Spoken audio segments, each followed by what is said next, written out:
Warahmatullahi wabarakatuh. Syukur alhamdulillah, kita memanjatkan syukur kehadirat Allah SWT. Pada hari ini alhamdulillah kami bisa berdampingan dengan panjenengan sedaya, terutama dari warga kami, warga Nahdlatul Ulama di tingkat MWC Kota Banyuwangi. Hari ini kita harus bersyukur pada Allah karena kita sudah bisa memasuki yaitu bulan yang sangat besar, bulan yang diagungkan oleh Allah Subhanahu wa Ta'ala, yaitu bulan Dzulhijjah. Kenapa bulan ini diagungkan? Karena di dalam Al-Quran Allah sudah menyatakan dalam firman-Nya, Bismillahirrahmanirrahim, Inna a'tainakal kautsar fasholli li rabbika wanhar inna syani'aka wal abtar. Ayat ini adalah diturunkan oleh Allah Subhanahu wa Ta'ala berkenaan ketika pada waktu Nabi Muhammad Shallallahu Alaihi Wasallam, pada saat itu Rasulullah sedang diuji oleh Allah Subhanahu wa Ta'ala. Ujiannya Allah, Rasulullah ditanya oleh para sahabat, ya Rasulullah, kok kita ini tidak sama seperti umat nabi-nabi yang terdahulu? Ibadahnya lama-lama, umurnya panjang-panjang, dan lain sebagainya. Maka ayat ini diturunkan oleh Allah Subhanahu wa Ta'ala yang intinya adalah banyak di antara mereka itu yang tidak mau bersyukur kepada Allah Subhanahu wa Ta'ala. Maka ayat ini diturunkan. Di situ ada ayat Inna a'tainakal kautsar, sesungguhnya aku sudah memberikan kenikmatan yang begitu besar. Fasholli, maka sholatlah kalian. Wanhar, dan kemudian berkorbanlah. Dari segi ayat dan dari sisi daripada tujuan, maka dua kata yang saling pasti beriringan, fasholli wanhar, sholatlah kalian dan kemudian berkorbanlah. Orang sholat berkorban.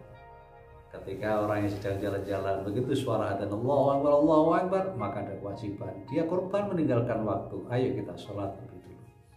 Jika orang tidak mau berkorban untuk sholat, maka dia tidak akan bisa melakukan. Yang kedua, ini korban yang sesungguhnya, fasholli li rabbika wanhar, maka sembelihlah korban.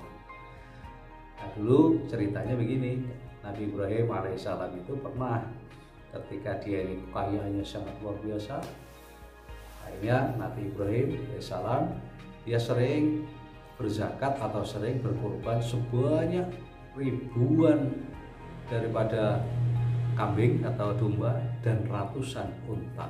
Kalau kita di unta tidak mungkin ada.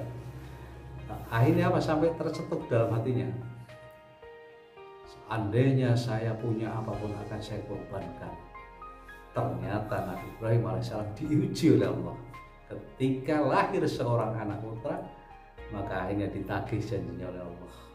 Ibrahim, kamu pernah nazar dulu, andaikan aku punya apapun akan aku korbankan. Dicoba oleh Allah, putranya disuruh disembelih oleh Allah Subhanahu wa Ta'ala. Nah, oleh karena itu akhirnya Nabi Ibrahim pada saat itu ingat ketika dia berbicara. Ini dalam hal ini apa? Seorang nabi pun juga punya keluputan. Oleh karena itu nazar yang paling mulia di sisi kita ini nazar yang kira-kira kita bisa melakukan. Contoh, jika kita lulus dalam ujian anak-anak kita sukses, maka kita bernazar, ya Allah, seandainya anak saya nanti sukses ya Allah, maka saya akan sujud kepada ringan, tidak pakai biaya dan lain sebagainya.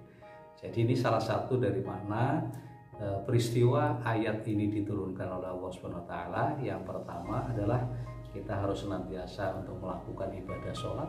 Yang kedua, tidak hanya itu, maka kita juga harus berkorban.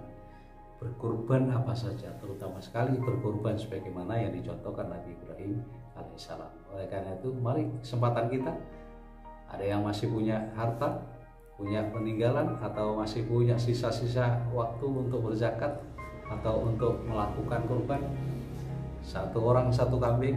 Tapi kalau sudah 7 orang, kita bisa iuran bersama-sama, maka bisa membeli sapi.